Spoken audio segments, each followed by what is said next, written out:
This right here is the OC Lilmon 5. This is a 5.5 inch monitor that costs $189 and it packs a punch. With tons of features, a bunch of video assist tools, an amazing menu system, this little monitor is definitely taking the cake for the budget filmmaking category. Now, there is a couple gripes I have about this monitor, but let's start off talking about a couple things that I love. So diving right into this, when you're opening this box, you have the Apple marketing open box, which I'm kind of getting a little bit annoyed if I'm being real here.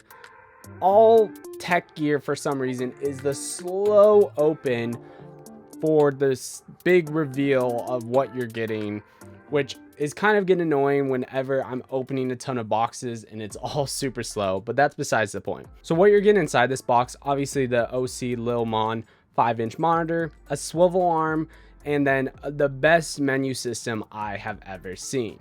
Now, one of the first things I actually love about this monitor isn't even the monitor itself, it's this little thing right here, the quick video start guide.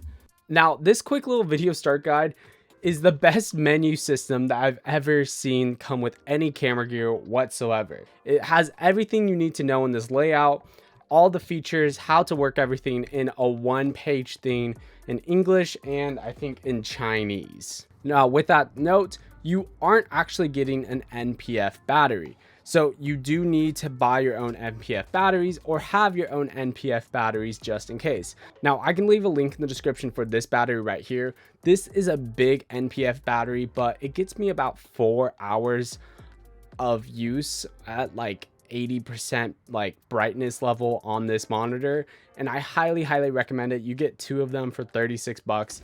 Now let's start off with the physical build. Now this is kind of a hard plastic all around. It does come with the swivel arm, but I'm not a huge fan of the swivel arm.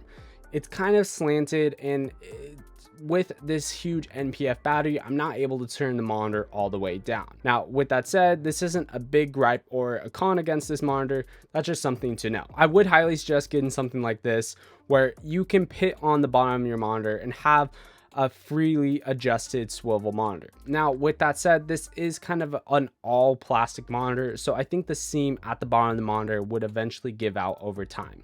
What I would more highly recommend, but it does cost a lot more money, is putting a NATO rail on the bottom of your monitor.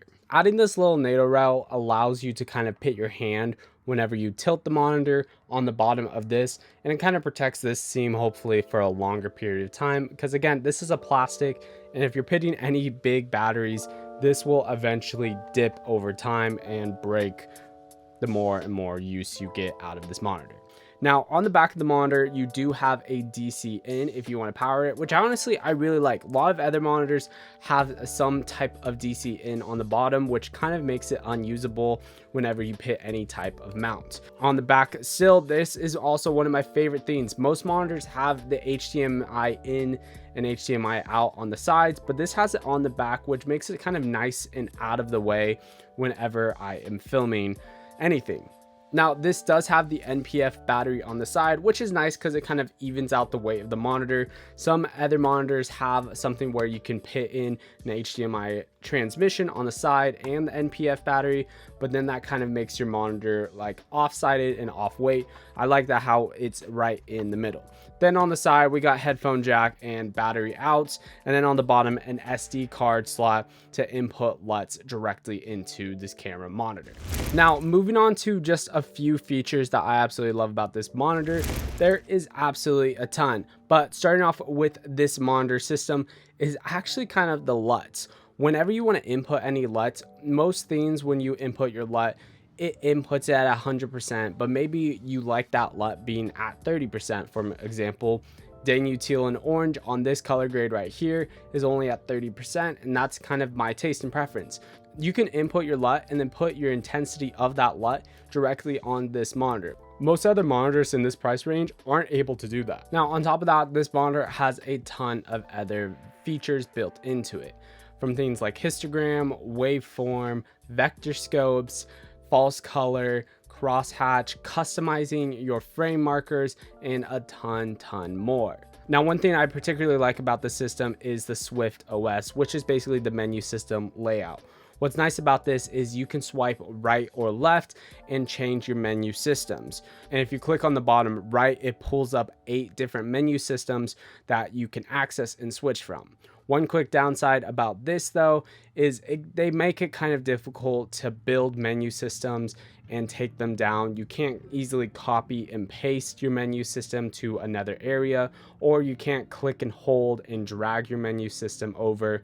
You have to manually put your menu systems in a specific order, but the moment you do, it does make it easy to swipe right or swipe left to switch your menu systems. For example, you can have one menu system with false colors, one being a clean feed, and maybe one having a bunch of vector scopes and waveforms open.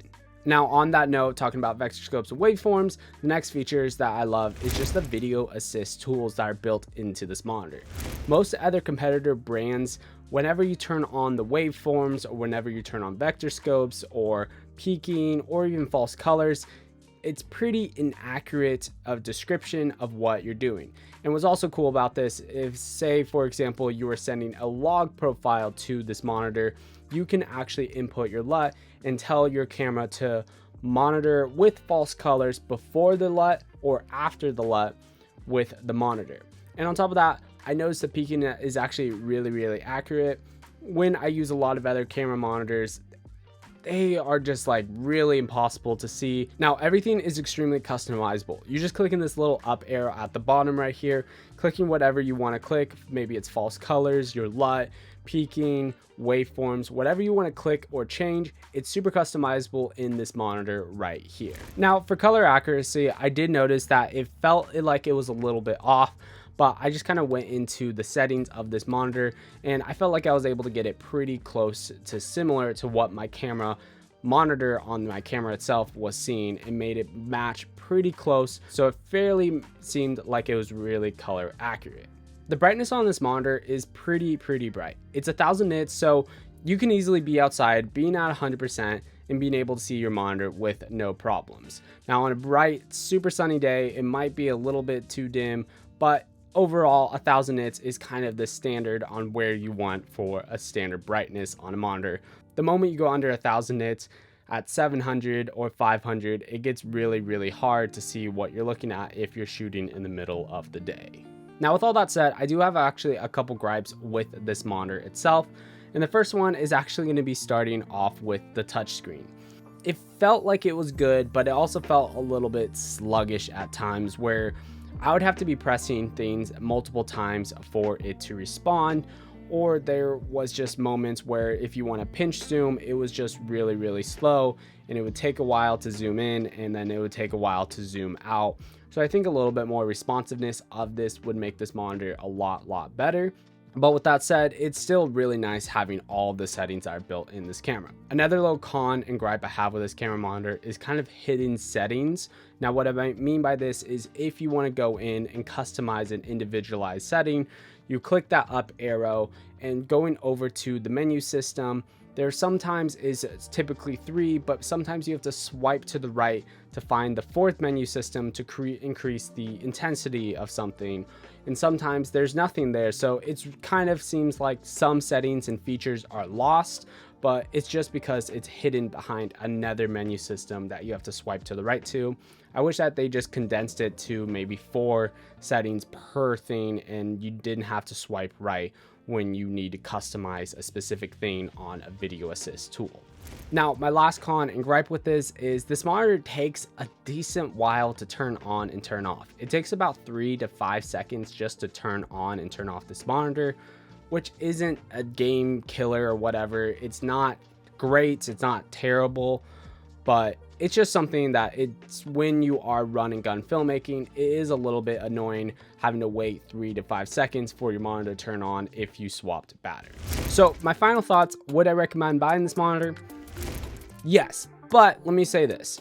If you are looking at monitors in that $300, $400 range, this monitor is not going to be the monitor that takes the cake. This monitor isn't going to be beating monitors that are higher quality like the Blackmagic Video Assist monitors or small HD monitors. This monitor is meant to be for budget filmmakers or people who are just looking for a sub $200 monitor. If you compare this monitor compared to other monitors that are in this price range, this monitor takes the cake easily.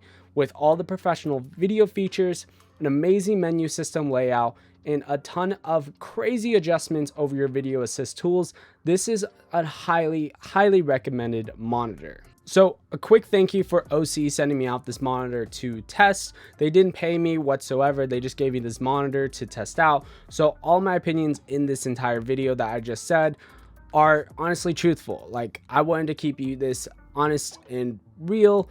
This is a great monitor.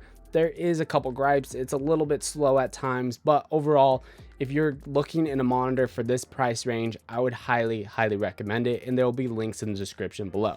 And if you're curious about another great deal, I just reviewed $30 black mist filters by K&F Concept. You can check out that video right here, and then YouTube recommends you might like this video right here. Until next week, guys, peace.